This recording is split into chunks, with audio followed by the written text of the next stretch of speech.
Good afternoon, ladies and gentlemen. Thank you very much for coming to Thick Chicks with a Thought. I am your host, Sheila Bourne Joseph, and I'm here with my good friend. Would you like to introduce yourself? Suzanne. That's right. And thank you guys for showing up again. We are Thick Chicks with a Thought, and we're here to entertain you a little bit and talk about topics that some people may not find interesting because there's just so much on the hype of who's doing what and who's doing other things, right, Suze? Nope. Agree. No, I agree. I agree. Yeah, life is happening. Yes, and some people like to focus on things that are not about themselves or just what other people are doing, and sometimes that's just not cool. It's Right. just you really need to focus on yourself to get self-help, self-therapy, and things like that. Awareness. Yep. Yeah. So today we are going to talk about um being I don't want to say a healthcare taker. It's just a caretaker Mm-hmm. for either a family or friend that you're very close to. So it's on the strength of when did you notice that you became healthcare without even knowing it, and how sometimes you just jumping into this role becomes an overwhelming thing. And how can you as a person deal with moving forward, doing your self-care, keeping up your self-care while being a caretaker? You get what I'm saying? Mm-hmm. Yep. All right. I So know. Steve, I know I became a healthcare person for my mom and my dad, and this was while I was pregnant with my first child for my mom, and then just caring for two kids with special needs for my dad. So it was a hard thing for me to swallow, and also because I'm a person that doesn't like to wait for things to happen. I'm just trying to be proactive to prevent things from happening. It seems like I took on that role without even knowing it. Mm-hmm. Okay. And how about you, Sue? What's your situation? I don't know. I just woke up and I found myself in that position. So, Yeah. I think that I've been, and you and I have talked about it at length. I've been a caregiver on and off through probably a good 20 years on and Okay. off when I Yeah. didn't realize it. And one of the things is I became a temporary caregiver for my now deceased ex-husband when we were going through our thing and our Mm-hmm. divorce and our separation. Um, and was that was really tough because I was trying to understand where I wanted to go and where the relationship was going. But at the time, he needed help. He needed help in his medical emergency, and at the Mm-hmm. time, and it's funny because I talked to my mom about that the other day, and I was like, "Did I ever ask you to help me help him?" And she said, "No. We just looked at each other and knew that he needed help, and we just Threw did it." ourselves in. Right. It's just by default. Like this is what you're supposed to do. It's by Mm-hmm. default. So that Mm-hmm. happened. And then in that journey, I couldn't understand why I was going through such a stressful time because I was getting bombarded by all different directions with the situation we were in. And then I couldn't understand why I had to do what I was doing, Right. why I was picked, not even why I was doing it, but why was I chosen? Why did I feel the need to have Were, done it? were And you then chosen though? Or were you just that caring person that said, hey, I'm going to do it because nobody else is? no, it's not about nobody else is. It's because when I see the person that I love and we're already going through a tough time, Mm-hmm. and then you get hit with a medical emergency, that person needed somebody. And it's not that, oh, there's nobody else. It just at the time I'm still your wife. So this is my job. I'm still gonna do what I can to do to help you, and that's what it is. Mm-hmm. It just happened. But then there were ups and downs during that time. Mm-hmm. And I couldn't understand why I was going through it. And then you fast forward 4 or 5 years later, and here I am, December 31st, 2019, with my dad, and he just doesn't remember the doctor's office that we were just at 7 days ago on Christmas Eve. Mm-hmm. And it's like, and that's when I'm like, interesting. I remember sitting there with the doctor and saying, he was just here last week with you doing blood work and he doesn't remember anything. He remembered the doctors, but he didn't remember the building. He didn't remember the parking lot that he's been coming to for Mm-hmm. 40 years. And I was Mm-hmm. like, something's kind of weird. Okay, this is different. Right. And that's when everything started. And I'm like, okay, fine. And engaging my sister. My sister lives in California. And I'm just letting them like, hey, something's up. I don't understand what's happening. And Mm-hmm. running tests and running tests. And and then we run into the pandemic. And then that's when I was like, oh shoot. Like Yeah. nobody can go anywhere. It's just him and I. Right. And when you say pandemic, I remember in 2019 going into 2020, was the start of the pandemic, and taking care of my mom, um, changing her room, putting a hospital bed instead of her, how Caribbean have big furniture. Right. And when she's being discharged, it's like, do you need anything? I say, yeah, I need a hospital bed. And that was my realization that said, yo, this is going to be me, because I'm living with her. Um, and I have to make sure that she's set because that's my road dog, and I don't want her to get any less care. And if I can do it, I will do it. And I have to have that support system. Right. So being the person that was doing X, Y, and Z, it became like having taken a toll on me at some point where I had to take a break. Yeah. I had to literally take a break because it was too much. Prior to 2019, my mom was in a nursing home. She went to the hospital cover and she went to a rehab. And Mhm. that was when I was pregnant with my second son. And I was going there, even though I worked there, I was going there, after hours, just making sure she was okay. She was the Right. last person I seen at Mm. night, making sure that, she had all her little toiletries. Oh, shall I get this one? Oh, shall I miss with son? Lady, you see me wobbling here. Give me Right, a right, break. right. But you do know that she appreciated everything you did for her, Oh, absolutely, absolutely. And then when she got discharged from there, I just kept it with the same regular bed. But then when I seen her declining, that's when it hits hard. It's like, yo, It's really coming. yeah, mom can't make that juice and legume. Mom can't make those chicken, and you start taking over slowly by slowly, but not even noticing that you're doing it.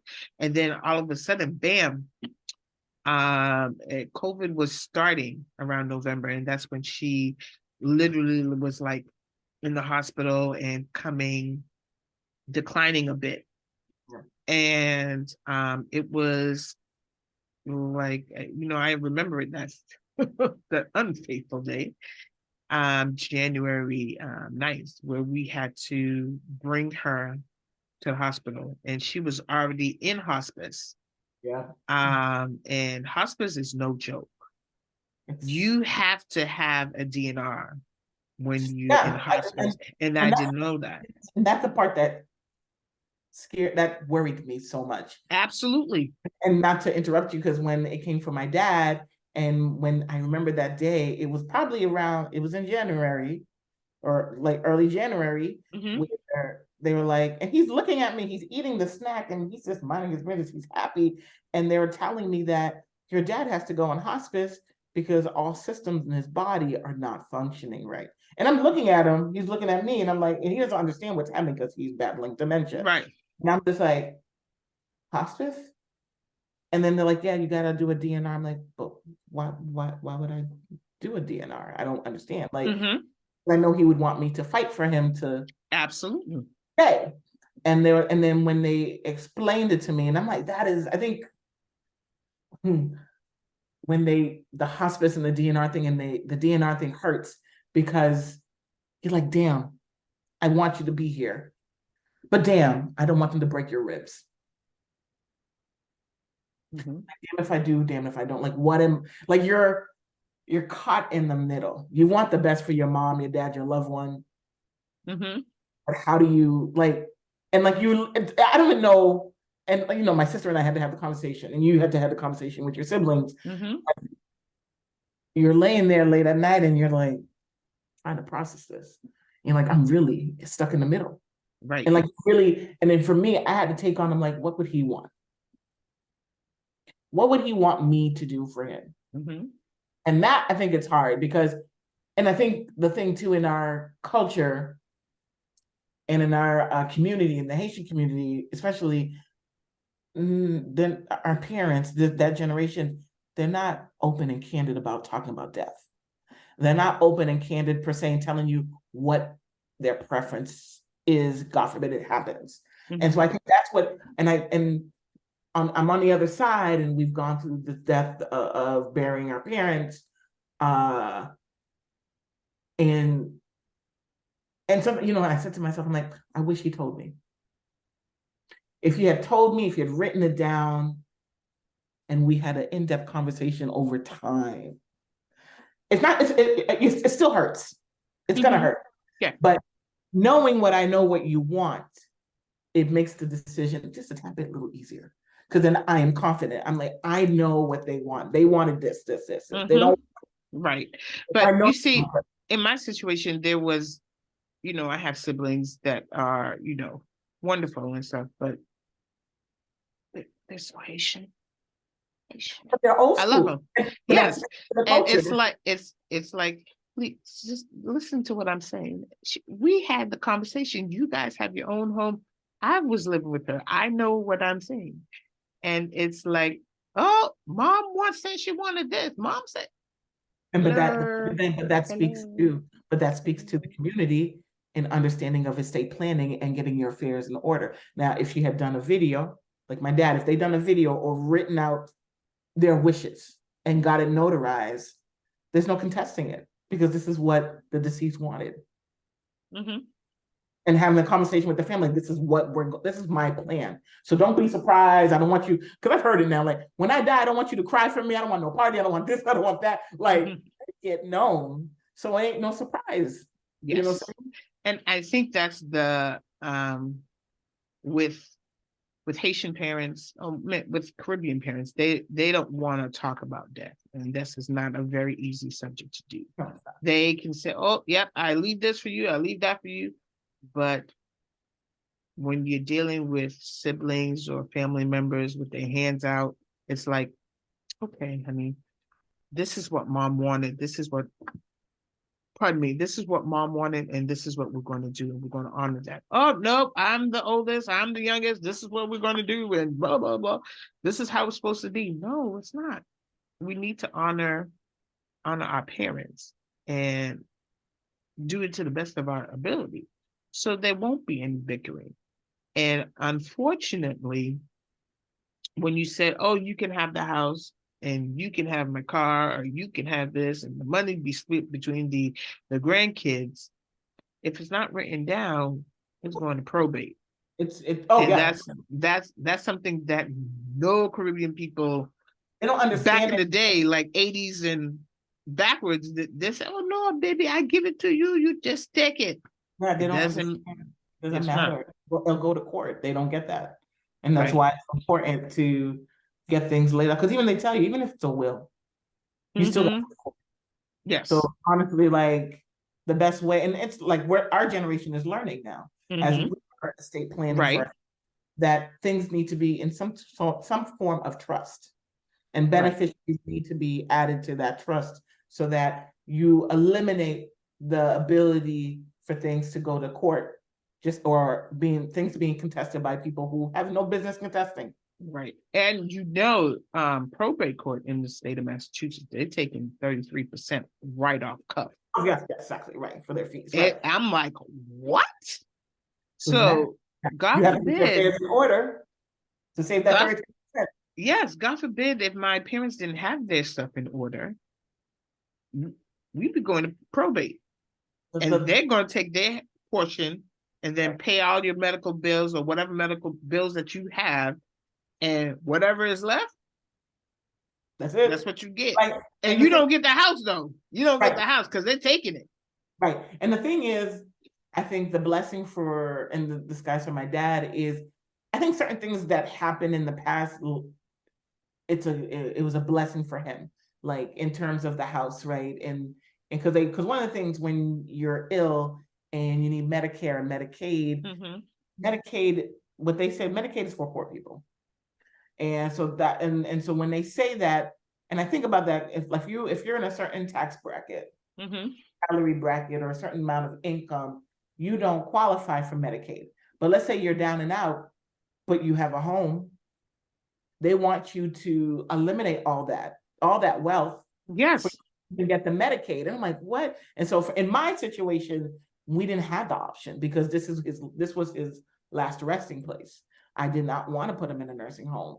And so Mm-hmm. he did not do well in nursing. He knew when he was in nursing home and he wanted to go home all the time. So I'm Yes. like, okay, we're coming home. We're coming home.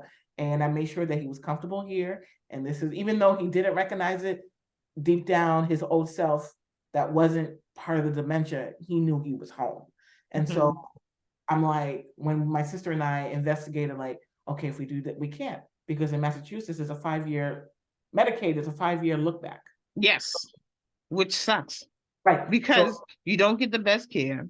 So you make me become poor or and poverty level by your standards. And if you don't like what you see, then you go back 5 years and take it. so and so we didn't have that option with my dad. We had to keep the house, and we were able to get, with the help with a lawyer, able to get become representatives of his estate and be Right. able to make decisions for him and be able to access his accounts. But that took a good 1 to 2 years, 1.5 years, I'll say, Wow. working with a lawyer, because my dad did not. Remember, Sheila, with my dad, he thought that my sister and I were out to get the house from him. But he didn't, for folks to understand, my dad could not remember because he had dementia. He Right. didn't realize in probably 2002, he had added myself and my sister to the deed of the house. But he Mm-hmm. didn't remember that. He believed that he still, and the thing is with dementia, the patient is stuck at a particular time in their memory, Right. and your short term or your long term can be affected. And there's layers of there's different types of Alzheimer's. Dementia Mm-hmm. is one of them, and there's different types of dementia. My dad Mm-hmm. has vascular dementia. The vascular dementia is affected because of the diabetes affecting the body over time, and so it's killing your brain as well. Um, Mm-hmm. and so he didn't he couldn't remember that. He thought he was the sole owner of the house. He didn't remember he had the house with my mom Right. at one point, so the blessing in disguise is putting us on, because now you can't take it away from him. Mm-hmm. You have two people who are still living, his children, who is Right. here. And I think the blessing that I had in the time of taking care of him is the fact that we were able to get family to help, and to get a caregiver to help me maneuver, manage going to work, trying to do the self-care like you talked about Mm-hmm. this conversation, so trying to balance the self-care and balance. It was a lot, like you said, it's a juggling act to be a Okay. caregiver. Yes. Caregiver. Okay. So please explain to the audience how did you manage going to work, making sure he was taken care of, coming back to work, coming back from work, making sure he eats medication. To explain that. Um, it was, thank God for technology, using WhatsApp and working with the caregiver. That I had a caregiver who was with my dad Monday to Friday, around the clock. And I would come in Friday evening, and she would go home, and then I would have my dad Fridays, Saturdays, and Sundays, or Mondays. And then Mm-hmm. we would do this repeatedly over and over and over again. We did this for 3 years. And then we used WhatsApp to communicate. I employed the help of you guys, like Sheila is one of Mm-hmm. them. A lot of our friends to help me take a break. I remember there was one time where Sheila and some friends came over and took care of my dad for 4 or 5 hours when I went out just to do self-care. And They had a great time. It was a You funny did. moment. My dad was happy, but he had an accident, and it was funny to hear. And I was like, well, we sort of kind of. I'm like, okay, fine, whatever. But in order for you to be successful, and not everybody has this, you need Hmm. to have a village to help you. Not everybody is fortunate. Not everybody is lucky to Right. have friends who can jump in, or relatives. Like I remember one time I was at work and my dad had fallen and he couldn't get up and I was too far, because usually I'm the one that would go, and he was like, oh, Baba, you're so strong, how can you pick me up? I'm like, I don't even know how I did not throw my back out in many times. And so I go ahead and I called my aunt, and she goes with my sister's god sister, and they go, and my dad's happy to see them, and the two of them help bring him off the floor, because the caregiver that was with him couldn't do it by herself. So three Right. of them were able to get him off the floor, and then he was good to go. Mm. But Yeah. it's a village, technology, and Hmm. I think the blessing in disguise too for me is I had an employer that was understanding, and I had Yes. managers and associate director and a director that understood. And my associate director will tell you that Suzanne wasn't I was like, I was a zombie during the pandemic, but I was going. Yes. I'm going. And then when my dad passed, you're supposed to only get like 5 days bereavement. I was off Hmm. for like a month and a half. And they were like, whenever you're ready to come back, you just come back. I'm like, okay. And I remember one day sitting in my apartment, I'm like, I'm not doing anything. I need to get back. Hmm. So then that's the other thing that people don't understand about caregivers, caretakers. You sacrifice, you pause so much of yourself and your life Right. to give, to take care of this person. And as much as you, and I remember there were days, there are nights that I would cry myself to sleep because I did not want to do this. I wasn't sleeping. I knew my blood pressure was through the roof. I was afraid of dying, of having a stroke, because my I dad can wasn't agree. sleeping. Like, he's not sleeping at night. He's thinking it's 1 o'clock in the morning. He's putting his clothes on. He thinks it's 9 o'clock in the morning. And Oh yeah. I had to convince him, like, no, you have to go back to bed, or he would Oh fight. girl. I Like, I I have there's a layers to this. There's funny layers, I have a layers. funny situation where everybody knows, yeah, Mr. Bourne, and that's my road dog. That's my first love. And I dealt with older Mhm, generations dealing with UTI. mhm. Jésus de Nazareth. Not knowing that my dad had a UTI, he did have diabetes, and he is the Haitian that refused to drink water. Oh my God, Refused to drink. all of them. He only drink water when it's time for medication. Okay, Oh yeah, that's so it. And, that's and it. that's a sip of Yes, water. Okay, you know.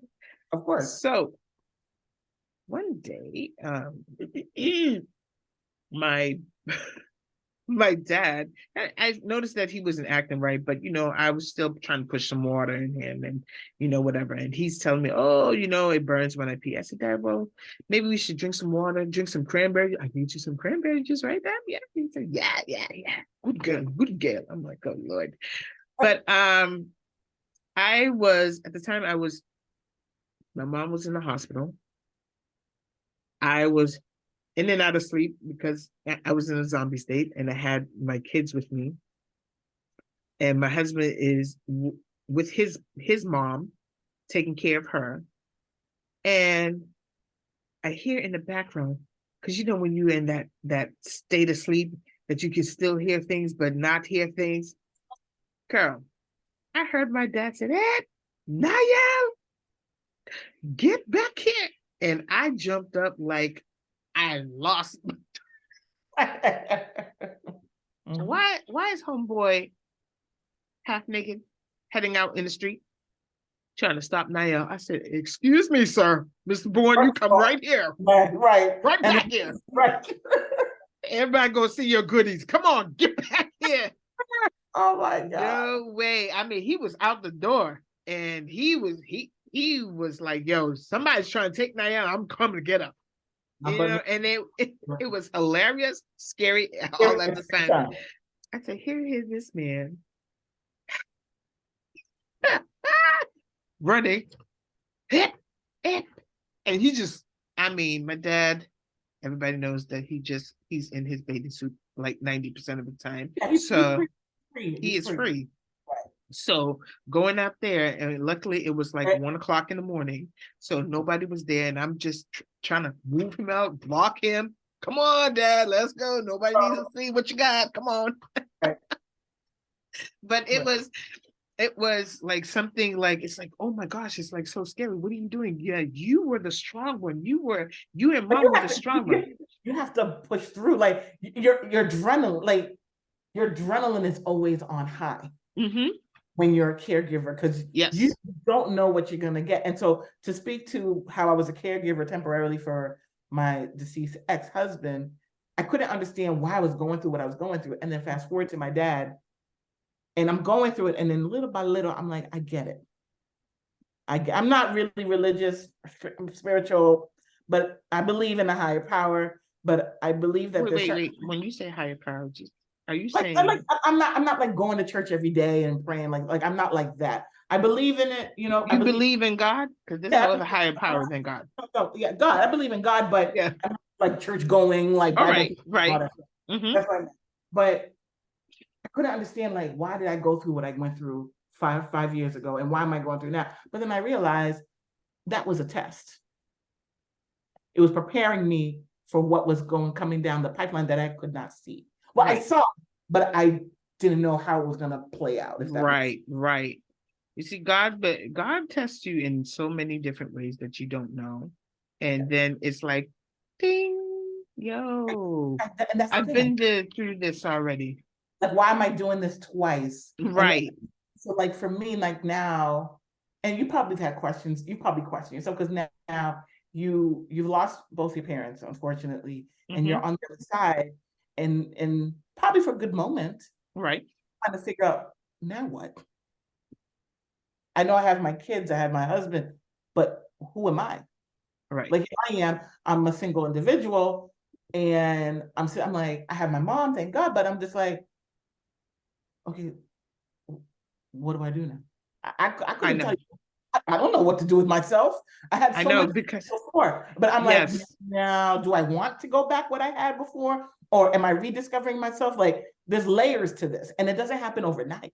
no, because once your parents are not there, unfortunately, I don't have both my parents, but when my mom wasn't there, it was like, what do I do now?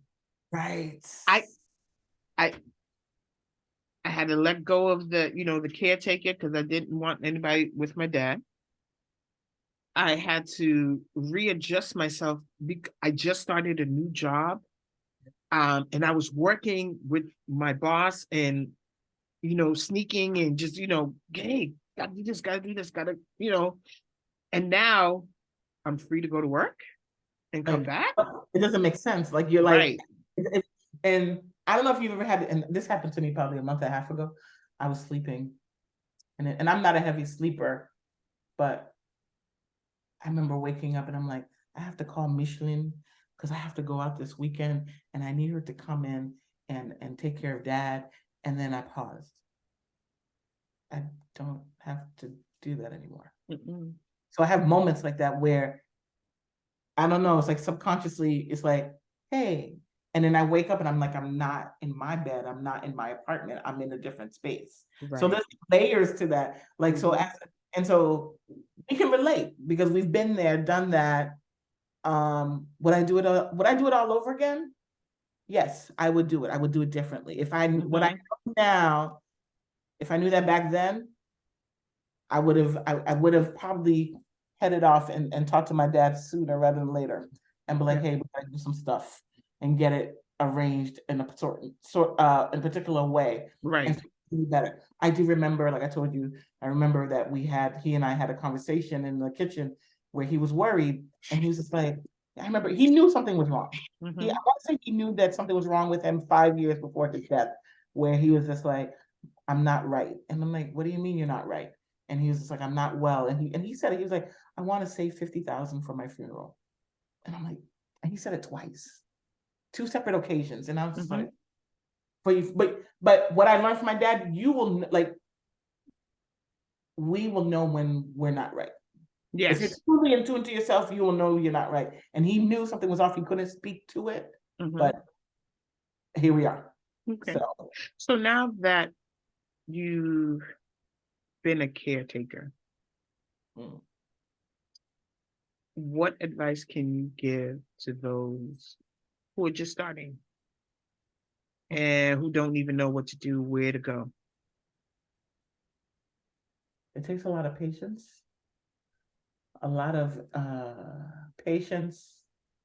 and be okay with the fact that the people who are in your village, they don't know what you need. And it's understandable that you get frustrated that they can't just come and help you. You Yes, you are have going to get frustrated because to get I frustrated, ran through that. Go ahead, girl. I ran but you through that. gotta be able to, and it's a balancing act as a caregiver. Once again, you got to be able to figure out who can give you how far they can go. And you're like, I need this. Can you do this for me? Sometimes you got to ask. You're gonna have a mix of people who know what you need and they jump in. Mm-hmm. That was like you guys. You guys knew, you, Christine, Stephanie, Emily, Nadine, everybody, like even Kim from afar knew what I, Mm-hmm. you know. And then there's some people, I think, is that they're shocked in what is happening, what's unraveling in front of them, that they don't know how to What to move do? Yeah. from. And that's a legitimate response. I get that. And at the same time, it's disappointing because, especially if you recognize it and you Mm-hmm. want that person to be part of the process of remembering the last moments of this person's life, Mm-hmm. and you want to hold their hands, I think it's unfortunate that they don't see it that way. And so they distance themselves and they miss out on as much as it's a sad opportunity, it's really an eye-opening, and it's the most loving moment that you could possibly have for a loved one, being there at the end of life and That's knowing they're not alone. yeah. The thing that is really heart-wrenching for me is I went to go see my mom January 13th. Mhm. And I was already halfway a zombie and, blah, blah, blah. Me and my brother went to go see her. And then come the 14th, January 14th, I was having not necessarily a tough day at work, but I couldn't function anymore. I was like at, beyond fumes. And I said, I'm going to have to go see my mom tomorrow on the 15th. And Mm. then I get the call from my sister, and she does not deliver it very well. She just says, mom passed away. And I said, okay, so what are we going to do? And that's when I leaned on to my husband, I leaned on to Donna, I leaned on to you, and told you guys. But it didn't, I knew that my caregiving did not stop there until she was at her final resting place. And that's when I found myself thinking about her, that she was alone versus being with me, Yeah. because I'm always with her. Yeah. I'm always with her. But you Even when I'm, at work, I'm calling my sister, or, we had the little cordless phone. I'm like, hey, that give mom the phone. right, Hell, right. I be there, Deb, be You know there, what? Deb. And, Help and me.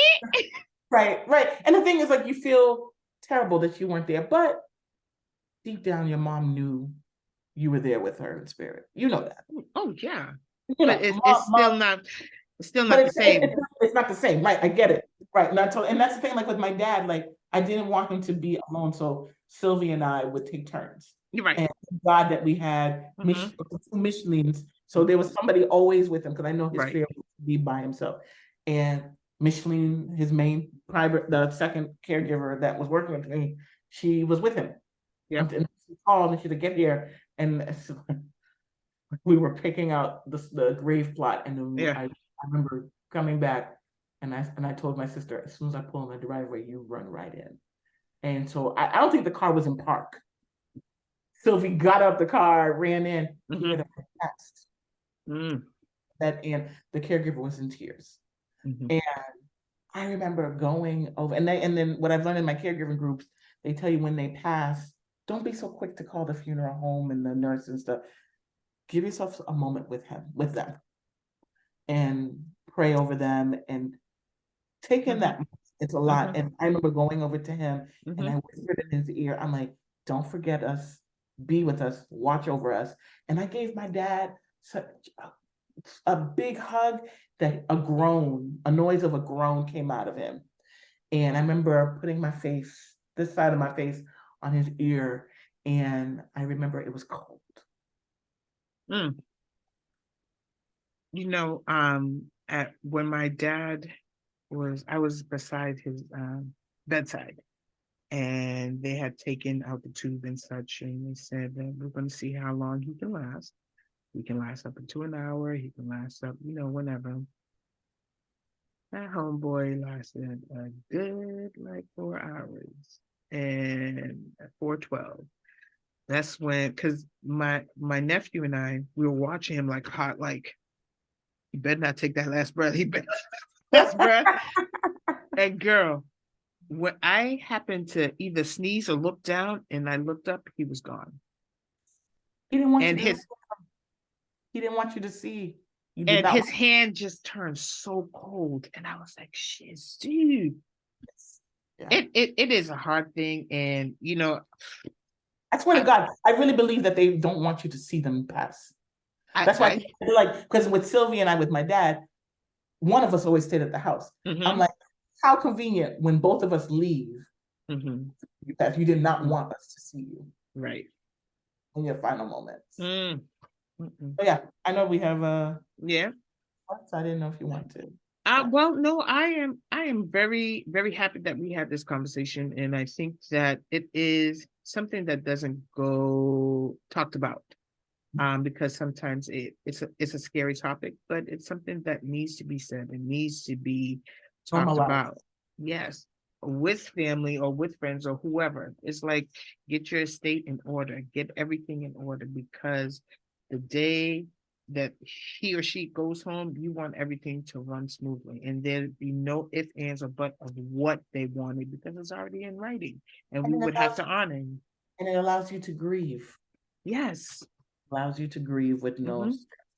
Yes, and make sure, just to all my listeners, you find your therapy, find your point where you need to go and do that big cry, or just either go away or do it. That my therapy was And that's what I going had to my away. therapy during, and that's one thing I forgot to say. My therapist was very helpful during this Mhm. whole process with my Right. dad. Like therapy, your friends, your Hmm. village, it matters. And speak Yes. up, don't hold it in, speak up, speak up, speak up, talk it out, vent Yes. it. That's the Yes. only way we Don't can get through this. Yes, don't hold it in at all, because the best thing for you is just to let it all out, whether it be in tears or speaking, reading, or praying, whatever, just to let it out. Well, thank you very much, ladies and gentlemen, for coming and listening to us. I am your host, Sheila Buwan Joseph, and with my lovely co host, Suzanne. We appreciate you. We hope that you be able to look at all of our other videos and hit comments, hit the like button, do whatever you guys do. Just help me out. Help us out. Bye. Well, thank you guys very much. I appreciate everything that you're doing and your supports. Susan, any shout outs? Oh, thank you for having me. Oh, whatever. Girl, you're my sister. Whatever. Thank you guys. Bye.